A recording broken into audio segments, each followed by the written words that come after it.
মানুষের ভালোবাসা নিয়ে উন্নত চিকিৎসার জন্য লন্ডনের পথে বিএনপি চেয়ারপারসন খালেদা জিয়া।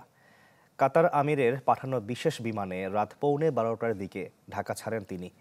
রাত 10টায় যাওয়ার কথা থাকলেও গুলশান থেকে বিমানবন্দর পর্যন্ত নেতাকর্মীদের ভিড়ে দেরি হয় 1.25 ঘন্টা।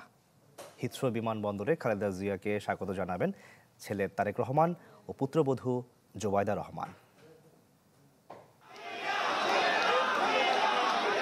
6 মাসের ব্যবধানে দুই ভিন্ন যাত্রার সাক্ষী হলো বাংলাদেশ।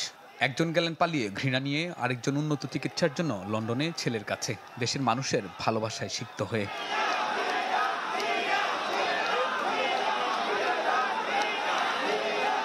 নানা শারীরিক জটিলতায় আক্রান্ত 80 বছর বয়সী বেগম খালেদা জিয়া পতিত আওয়ামী লীগ সরকারের কাছে কমপক্ষে 18 বার আবেদন করেছিলেন, যাতে সুযোগ দেয়া হয় তাকে বিদেশে যাওয়ার উন্নত চিকিৎসার জন্য।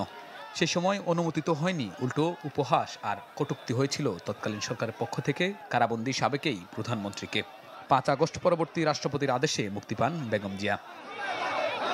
দীর্ঘদিন পর বেগম খালেদা জিয়ার বিদেশ যাত্রা এবং দেশের বর্তমান রাজনৈতিক পরিস্থিতি নিয়ে চলছে নানা জল্পনা কল্পনা। তবে বিএনপি নেতাকর্মীরা বলছেন, রাজনৈতিক পরিস্থিতি যাই হোক, খুব শিগগিরই সুস্থ হয়ে দেশে ফিরবেন বেগম খালেদা জিয়া। রাত 8টার কিছুটা পর গুলশানের ফিরোজা থেকে পুত্রবধূ শর্মিলাকে সাথে নিয়ে বিএনপি চেয়ারপারসন বের হন বিমানবন্দরের উদ্দেশ্যে। খালেদা জিয়ার বিদেশ যাত্রা উপলক্ষে গুলশান থেকে বিমানবন্দরের পথে সারিবদ্ধ মানুষের ঢল। বিমানবন্দরে ছিল কড়া নিরাপত্তা।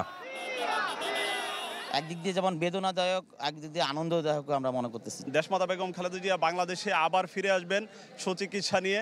আল্লাহর কাছে প্রার্থনা করি যেন ম্যাডাম সুস্থভাবে দেশে এসে আবার দেশের দায়িত্ব গ্রহণ করতে পারে। দলীয় নেতাকর্মীদের ভালোবাসা আর ভিড় ঠেলে নির্ধারিত সময়ের ঘণ্টা দুয়েক পর বিমানবন্দরে পৌঁছায় বেগম জিয়ার গাড়ি বহর। 12-13 ঘণ্টার এই যাত্রায় খালেদা জিয়ার সফরসঙ্গী ফাতেমা সহ 15 জন। কাতারের আমিরের পাঠানো বিশেষ এই এয়ার অ্যাম্বুলেন্সে লন্ডনে যাচ্ছেন তিনি। মাঝে কাতারে থাকবে ছোট্ট যাত্রা বিরতি। ওদিকে লন্ডনে হিথ্রো বিমানবন্দরে মা বেগম জিয়াকে বরণ করবেন ছেলে তারেক রহমান। 7 বছর পর সেখানেই দেখা হচ্ছে মা ছেলের। প্রথমে সাবেক প্রধানমন্ত্রীকে ভর্তি করা হবে লন্ডন ক্লিনিকে। সেখানে কিছুদিন চিকিৎসা নেওয়ার পর প্রয়োজনে যুক্তরাষ্ট্রের মেরিল্যান্ডে জনস হপকিন্স বিশ্ববিদ্যালয় হাসপাতালে নেওয়া হতে পারে বেগম জিয়াকে। শাহনেওয়াজ বাবলু, চ্যানেল 24, ঢাকা।